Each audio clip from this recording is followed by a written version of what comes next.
இயேசுவுக்கு குரான்ல சொல்லப்படுற பேரு ஈசா. குரான்ல 25 இறை தூதர்களோட பேரு இருக்கு. இந்த 25 இறை தூதர்கள் பேருல இயேசு அதாவது ஈசா அலைஹிஸ்ஸலாம் அவங்களோட பேரு மட்டும் குரான்ல வித்தியாசமா சொல்லப்பட்டிருக்கு. அதுக்கு ஒரு முக்கியமான காரணமும் இருக்கு. அது என்னன்னு இந்த வீடியோல பார்க்கலாம் இன்ஷா அல்லாஹ். குரான்ல எந்த இறை தூதரோட பேரை சொல்லும் போதும் அவரோட பேரோட சேர்த்து இவர் இன்னாரோட மகன் அப்படின்னு இறைவன் சொன்னதே கிடையாது.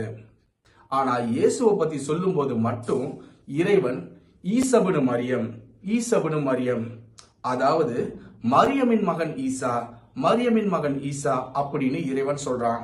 இது ஏன்னு உங்களுக்கு தெரியுதா? இது ஏன்னா கிறிஸ்தவர்கள் இயேசுவை இறைவனோட மகன் அதாவது தேவகுமாரன் அப்படின்னு சொல்றாங்க.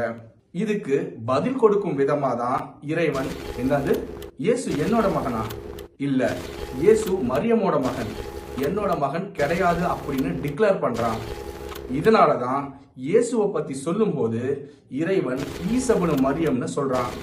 பாத்தீங்களா, குரான் எந்த அளவுக்கு ஒவ்வொரு வார்த்தையும் துல்லியமாகவும் நுணுக்கமாகவும் சொல்லுது. இதே மாதிரி பல ஆச்சரியமான விஷயங்கள் குரான்ல இருக்கு. இது எல்லாமே குரான் இறைவனோட வேதம் அப்படிங்கிறதுக்கு சாட்சியா இருக்கு. நீங்களும் இந்த இறுதி இறை வேதம் குர்ஆனை படிச்சு பாருங்க.